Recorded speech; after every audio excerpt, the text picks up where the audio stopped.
पैगम्बर डाक दे कहे जुबक की गुनाह करेছো डाक दे कहे या রাসূলুল্লাহ या হাবিব আল্লাহ ওগো আল্লাহর দোস্ত আমি কবরের ওই মাইয়েরটার দিকে যখন লক্ষ্য করলাম কে যেন আমারে উপর থেকে বলে যুবক এরকম নারী মদিনার মধ্যে নাই একটু ধর্ষণ কর আল্লাহর পয়গম্বর ডাক দিয়ে কয় তারপর কি ও ইয়া রাসূলুল্লাহ ইয়া হাবিব আল্লাহ আমি কোনো দিকে কোনো রকম চিন্তা না করে ওই মৃত্যু লাশটার উপরে আমার পুরা দেহটা চড়ে দিলাম এক পর্যায়ে ধর্ষণ করে ফেললাম ধর্ষণ করে যখন কবর থেকে উপরে চলে আসছি ওগো আল্লাহর পয়গম্বর কে যেন আমার ডাক দিয়ে কয় হে যুবক আমার কাফনের কাপড়টা চুরি করলে কোনো ক্ষতি ছিল না কেন আমারে ধর্ষণ করলা আমার এই কথাটা 3 দিন যাবত আমার কানের মধ্যে ভাসতেছে ইয়া রাসূলুল্লাহ ইয়া হাবিবাল্লাহ আমি যেখানে যাই সেখানে শুধু এই আওয়াজটা শুনতে পাই এখন আপনি বলেন আমার আল্লাহ আমার এই গুনাহ মাফ করবে কি করবে না আল্লাহর পয়গম্বর এই কথা শুনতে দেরি চেহারাটা অপর দিকে সরায় নিতে একটা মুহূর্ত দেরি করে নাই আল্লাহর নবীর জামাই হযরত ওমর ফারুক রাদিয়াল্লাহু তাআলা আনহু একদিন রাস্তা দিয়ে হাঁটতেছে চলতেছে এমন সময় দেখতেছে একটা মানুষ কান্না করে মানুষটা যখন কান্না করতেছে হযরত ওমর ফারুক রাদিয়াল্লাহু তাআলা আনহু ওই মানুষটার কান্না দেখেও নিজেও কান্না আরম্ভ করে দিয়েছে এমন হয় না আপনি একবারেতে গিয়েছেন মৃত্যু মারা গেছে এক মানুষ ওই মানুষ যেই বাড়িতে মানুষ মারা গেছে ওই বাড়ির ছেলেফেলেদের কান্না দেখে আপনার চোখেও কান্না চলে আসে এরকম রহরহ হয় ঠিক তদ্রূপ আল্লাহর নবীর জামানায় হযরত ওমর ফারুক রাদিয়াল্লাহু তাআলা আনহু দেখতেছে ওই মানুষটা রাস্তার মধ্যে কান্না করে ডাক দিয়ে কয় মা ইউবকি কায়া শাবাব এ ভাই আপনি কান্না করেন কেন ওই মানুষটা ডাক দিয়ে কয় ও উমর ও খলিফাতুল মুসলিমিন ও আল্লাহর নবীর শ্বশুর আমি এমন এক গুনাহ করেছি আমার মন বলে এই গুনাহ আল্লাহ ছাড়া কেউ মাফ করতে পারে না উমর ডাক দিয়ে কয় এ ভাই আপনি কি গুনাহ করছেন কয় আমার কখনো ভাই বেটাই নেই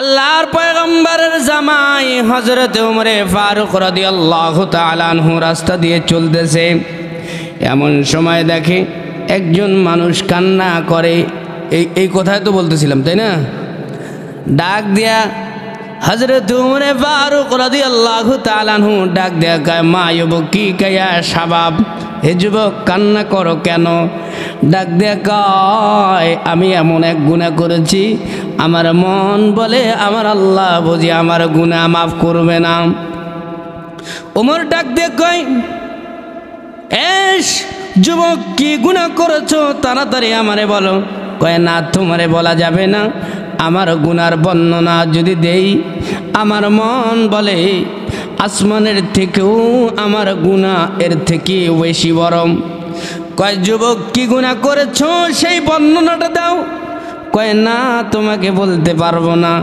তুমি যদি আমারে রাহমাতাল লিল আলামিন অর্থাৎ বিশ্ব নবীর দরবারে নিয়ে যাও আমি সেইখানে গিয়ে আমার পয়গম্বর মদিনাওয়ালাকে বলবো আমার আল্লাহ আমার গুনাহ মাফ করবে কি করবে না কয় ঠিক আছে তাড়াতাড়ি চলো যেমনি কথা তেমনি কাজ হযরত ওমর ফারুক রাদিয়াল্লাহু তাআলা আনহু ওই যুবকটাকে নিয়ে আমার আপনার পয়গম্বরের বাড়িতে হাজির হয়ে গেটের মধ্যে নক করছেন এমনি সময় আমার আপনার পয়গম্বর আরাম ফরমাইতেছে ডাক দিয়া কয় ও টাইমে কি আসছে কয় ইয়া রাসূলুল্লাহ ইয়া হাবিবাল্লাহ আমি একজন যুবককে নিয়ে আসছি আপনার দরবারে কয় কোন যুবক কয় আপনার সাথে দেখা করবে ও বলতেছে ও এমন এক গুনাহ করছে তার গুনাহ নাকি আল্লাহ পাক রব্বুল আলামিন মাফ করবে না সঙ্গে সঙ্গে ভিতরে ঢুকাইছে ডাক দিয়ে কয় এই যুবক কি গুনাহ করেছো তাড়াতাড়ি বলো কয় ইয়া রাসূলুল্লাহ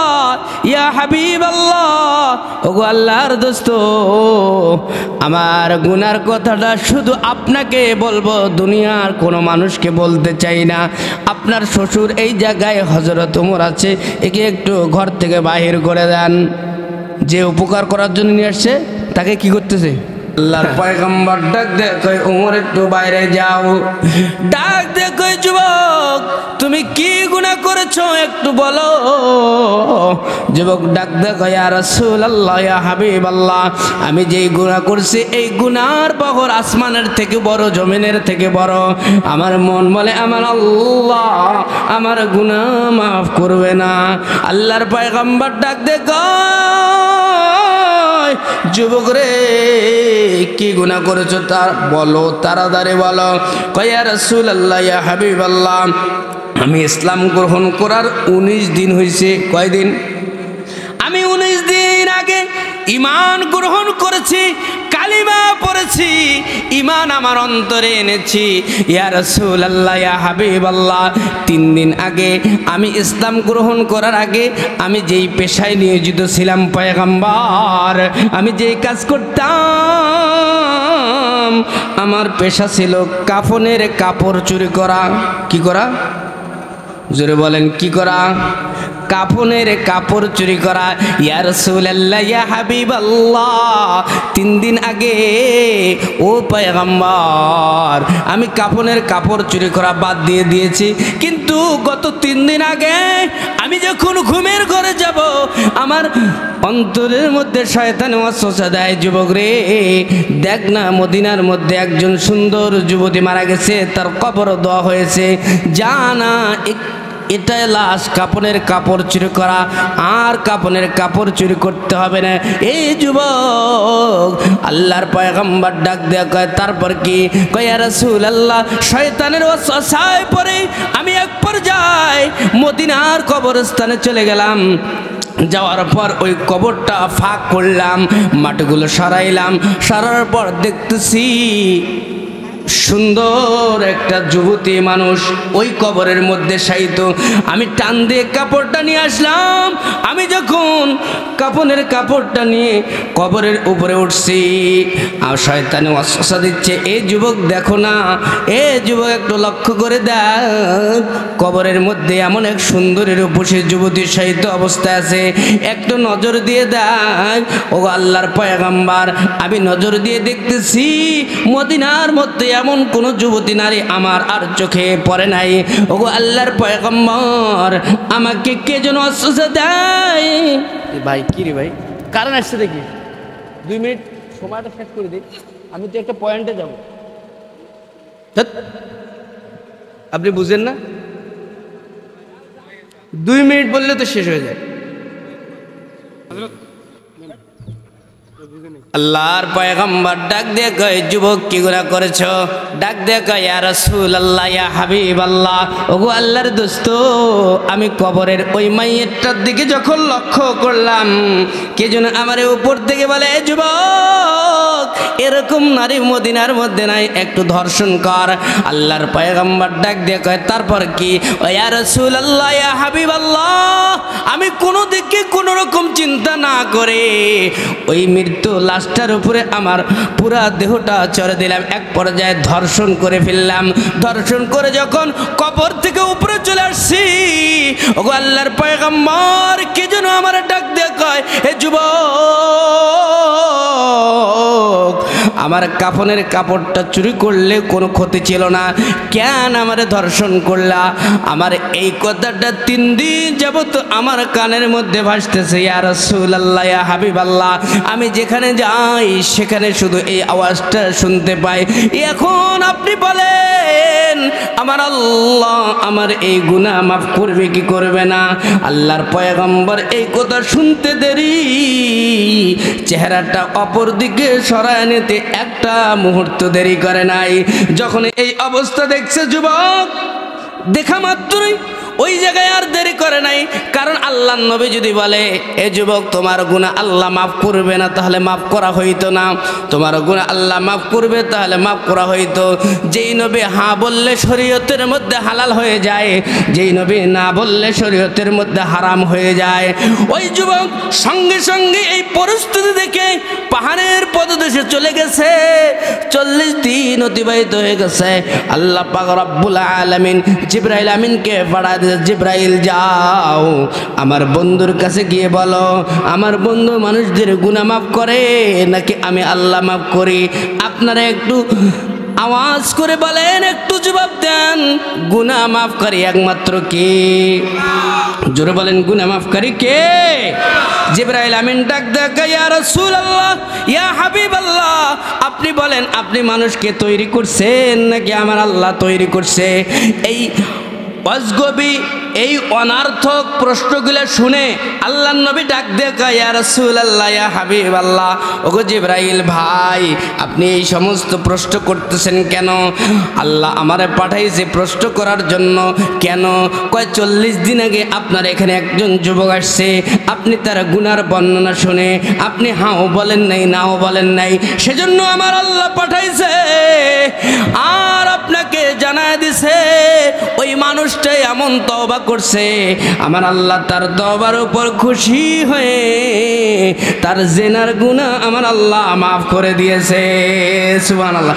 সেই কথাটাই বুঝাইতে গিয়ে আমার আল্লাহ বলেন, ফাকুলতুস্তাগফিরু রাব্বাকুম ইন্নাহু কানা গফফারা। আসমানে এমন কোনো নাই, জমিনে এমন কোনো মানুষ নাই, গোটা পৃথিবীর মধ্যে এমন কোনো জন নাই যে মানুষের গুনাহ মাফ করতে পারে। মানুষের গুনাহ মাফ করনেওয়ালা শুধুমাত্র কেবলমাত্র একমাত্র একজন, তিনি হলেন আমাদের আল্লাহ। সুবহানাল্লাহ বলেন। জান্নাতি মানুষদের 1 নম্বর গুণ, যত গুনাহ করছেন কোনো সমস্যা নাই, কি করতে হবে? তওবা করা লাগবে। আমার আল্লাহ বলেন, আত্তাইবুন,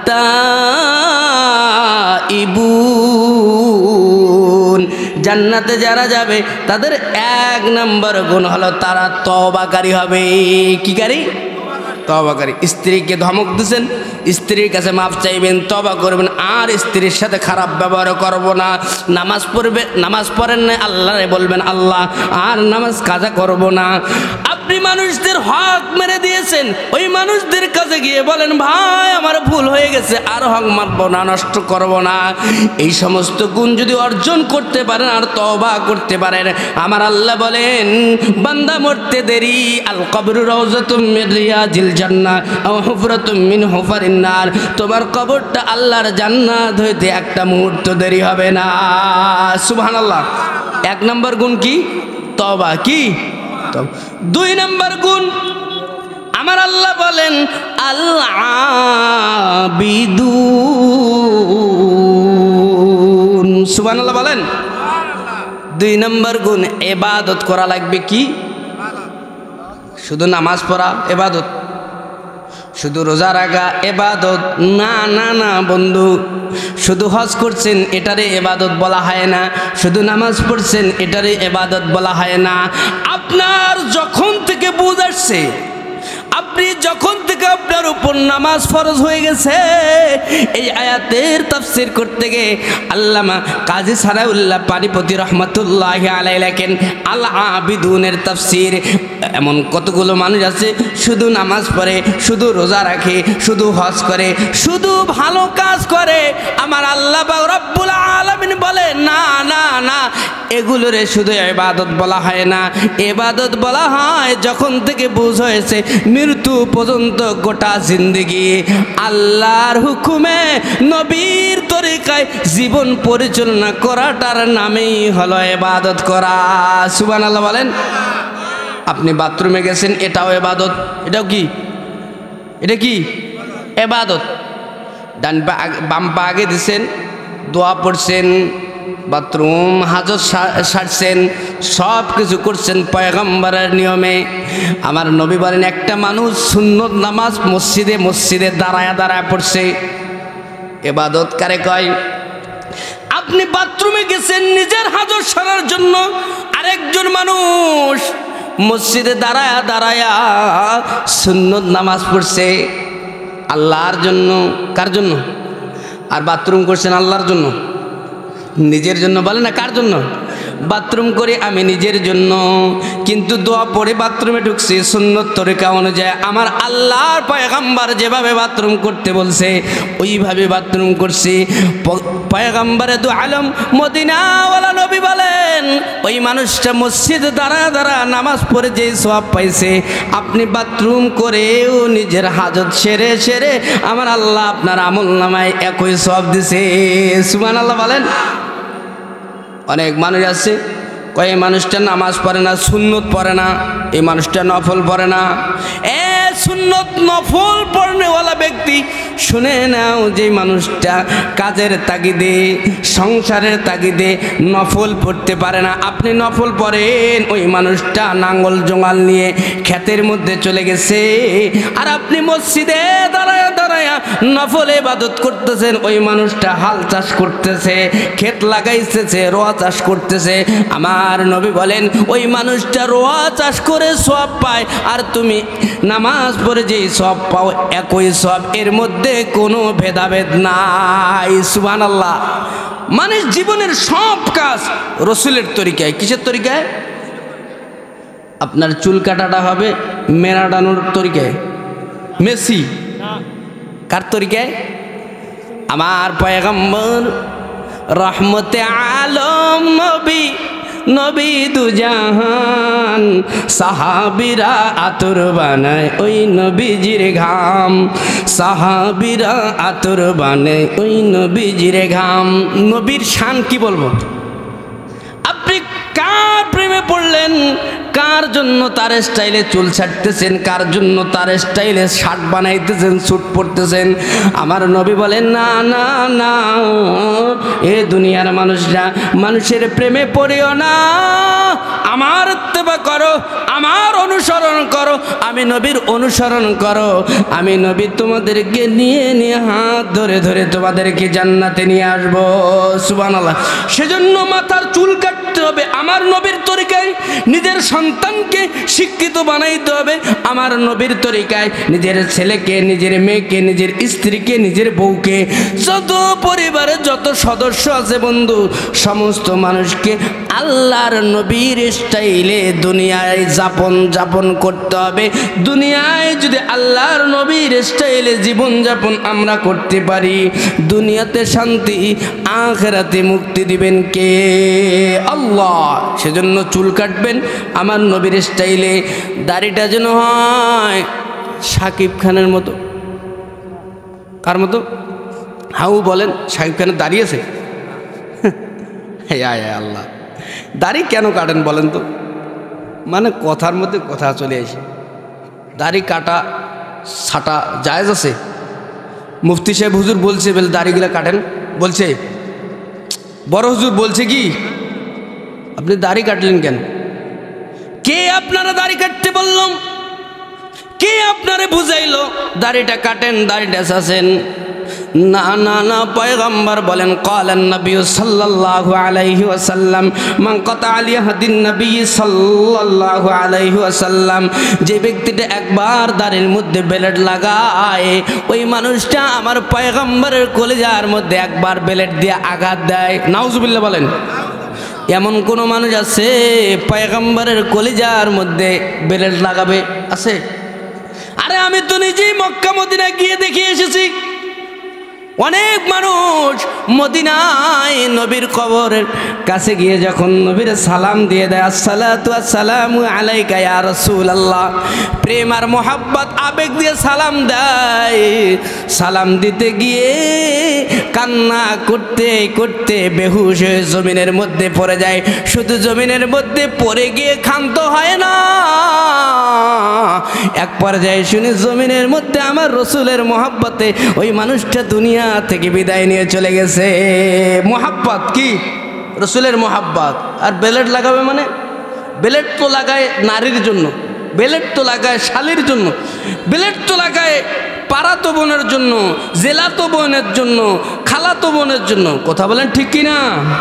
এগুলো করা যাবে না। আপনার লেবাসটা হওয়া লাগবে রসুলের লেবাস অনুযায়ী, ইবাদত করা লাগবে।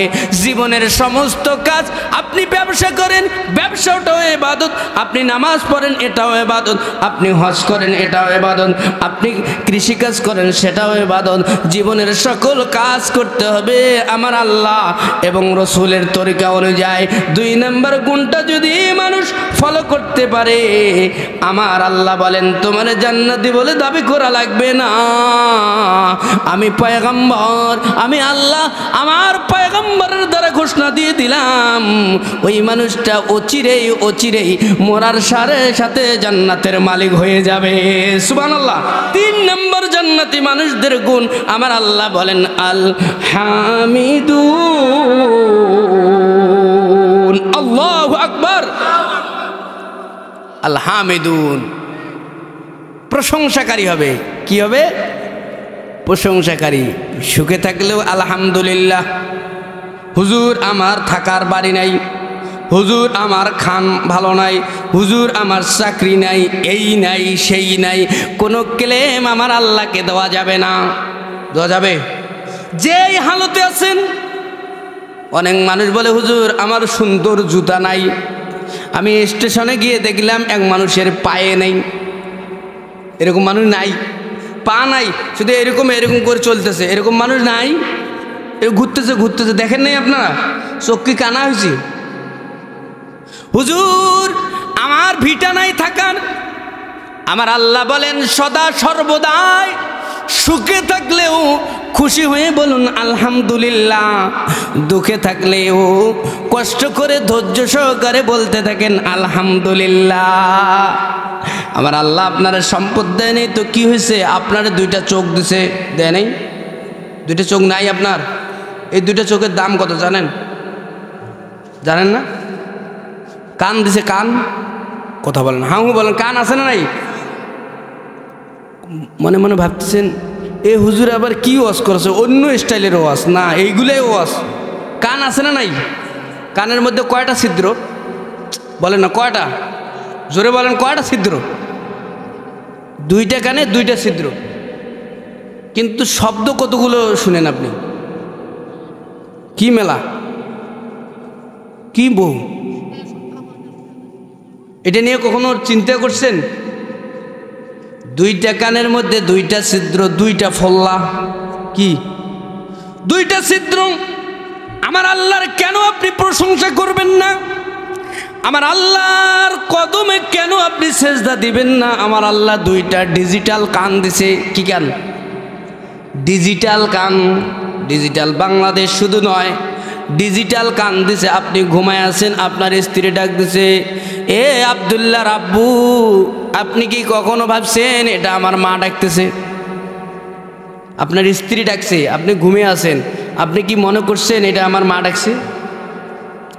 এটা পার্থক্য করলেন কে? বলেন না কান, বলেন না কে?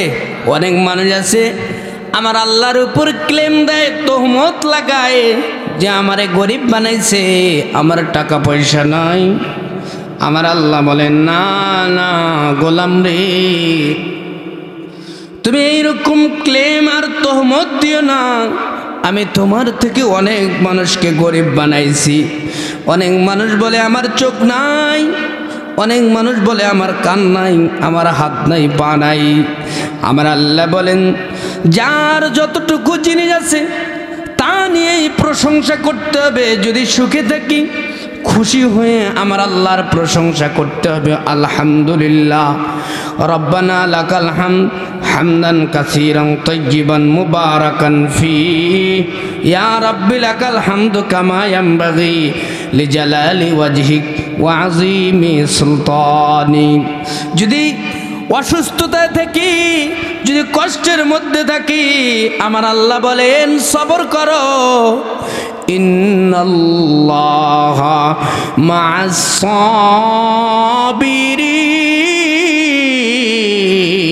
সাবিরিন। যদি সবর করতে পারো আর ধৈর্য সহকারে আমার প্রশংসা করতে পারো, আমি আল্লাহ পাক রব্বুল আলামিন তোমার অসুস্থতা, তোমার গরবিয়াত বেশি দিন রাখবো না। সেজন্য আমরা যারা মাহফিলে এসেছি, আমরা সকলে সদা সর্বদা কমপক্ষে 100 বার আমার আল্লাহর শুকরিয়া আদায় করব। এই গুণটা যদি অর্জন করতে পারি, আমার আল্লাহ বলেন মরতে দেরি, তার কবরটা জান্নাত হইতে একটা মুহূর্ত দেরি হয় না। সম্মানিত সুধী, সম্মানিত মুসলমান ভাইরা, পর্দার মা বোনেরা, একটুখানি কাল লাগায় দান। ও মা, তোমরা কিন্তু বেশি অস্বীকার করো, অশুকরিয়া করো, স্বামীর অশুকরিয়া। একদিন শুধু নিরস খাইছে, একদিন শুধু কষ্টের মধ্যে ছিল। ও মা, তোমরা কিন্তু বেশি আল্লাহর কুফরি করো। এই আল্লাহর কুফরি করবা না। শুধুমাত্র 4টি কাজ যদি করতে পারো মা, আল্লাহর নবী বলেন মেয়েদের জন্য জান্নাত যাওয়া অতি সহজ, অতি সোজা। আমার আপনার পয়গম্বর বলেন, ক্বালান নবী সাল্লাল্লাহু আলাইহি ওয়াসাল্লাম, আল মারআতু ইযা সাল্লাত খামসাহা ওয়া সামাত শাহরাহা ওয়া আহসানাত ফারজাহা ওয়া আতাআত বালাহা ফালতাদখুল মিন আইয়ি আবওয়াবিল জান্নাতি শাআত। ও পর্দার মা বোনেরা, একটুখানি কাল লাগায় দেন। আমার আপনার পয়গম্বর মদিনাওয়ালা নবী ডাক দেখো, এ দুনিয়ার মহিলারা, নারীরা, তোমরা শুধু 4টা কাজ যদি করতে পারো, বেশি কাজ নয়, শুধুমাত্র 4 কাজ যদি করতে পারো, তোমাদের জন্য আল্লাহর জান্নাতের 8টি দরজা ওপেন হয়ে থাকবে। 1 নাম্বার, সময় মতো ওয়াক্ত মতো নামাজ পড়া লাগবে। আলমারআতু ইযা সাল্লাত খামসাহা, ও দুনিয়ার নিসারা, ও দুনিয়ার মারা বোনেরা, তোমরা কিন্তু ওয়াক্ত মতো নামাজ পড়বা। নামাজের একটা ওয়াক্ত আছে, আমার আল্লাহ বলেন, ইন্নাস সালাতা কানাত আলাল মুমিনিনা কিতাবাম মাওকুতা। ওয়াক্ত মতো নামাজ পড়া লাগবে, এদিক সেদিক করা যাবে না, সময় মতো নামাজ আদায় করতে হবে। মা ও বোনেরা, তোমাদের জন্য 2 নম্বর আমল হলো আল মারআতু ইযা সাল্লাত খামসা ওয়া সামাত শাহরাহা। তোমরা রমজান মাসে রোজা রাখবা, রমজান মাসে রোজা রাখতে হবে। ওয়া সামাত শাহরাহা ওয়া আহসানাত ফারজাহা, লজ্জা স্থানের হেফাজত করতে হবে, যৌনাঙ্গের হেফাজত করতে হবে। মা, হেলায় খেলায় এদিকে সেদিকে লজ্জা স্থানের ব্যবহার করা যাবে না। বিস্তারিত আলোচনা সংক্ষিপ্ত আকারে বলে দিলাম। এদিক সেদিক পার্কে গিয়ে, বন্ধুর বাড়িতে গিয়ে লজ্জা স্থানের হেফাজত করতে হবে। হেলায় খেলায় লজ্জা স্থান ব্যবহার করা যাবে না। আমার নবী বলেন, ক্বালান নবী সাল্লাল্লাহু আলাইহি ওয়াসাল্লাম, 2 জিনিসের জিম্মাদারি যদি মানুষ গ্রহণ করতে পারে, আমার আল্লাহর পয়গম্বর বলেন, তার জন্য আমার নবী জান্নাতের জিম্মাদারি নিয়ে নিবে। মাইয়াজমাল্লি মা বাইনা লিহিয়াইহি ওয়া মা বাইনা রিজলাইহি আদমাল্লাহুল জান্নাহ। 1 নম্বর জিনিস হলো 2 চোয়ালের মধ্যবর্তী বস্তু, অর্থাৎ দিব্যার হেফাজত। 2 নম্বর হলো লজ্জাস্থানের হেফাজত। যদি এই 2টা জিনিসের হেফাজত করতে পারি, আমার নবী বলেন, ও মা, তোমাদের জন্য জান্নাতে যাওয়া সহজ হয়ে যাবে। আল মারআতু ইযা সাল্লাত খামসাহা ওয়া সামাত শাহরাহা ওয়া আহসানাত ফারজাহা ওয়া আতাআত বালাহা। আমার নবী বলেন, স্বামীর খেদমত করতে হবে, বৈধ খেদমত, আনুগত্য করতে হবে, স্বামী যা বলবে তা অনুযায়ী আমল করতে হবে, সমস্ত ফরজ বিধানগুলো মেনে চলতে হবে। আমার নবী বলেন, সামাত শাহরাহা ওয়া আহসানাত ফারজাহা ওয়া আতাআত বালাহা ফালতাদখুল মিন আইয়ি আবওয়াবিল জান্নাতি শাআত। ও দুনিয়ার নারীরা, এই 4টি কাজ যদি তোমরা করতে পারো, বেশি আমল করা লাগবে না, এদিক সেদিক যাওয়া লাগবে না, শুধু 4 কাজ করো, আমার আল্লাহ তোমাদের জন্য জান্নাতের বরাদ্দ করে দিবে। যাহা কিছু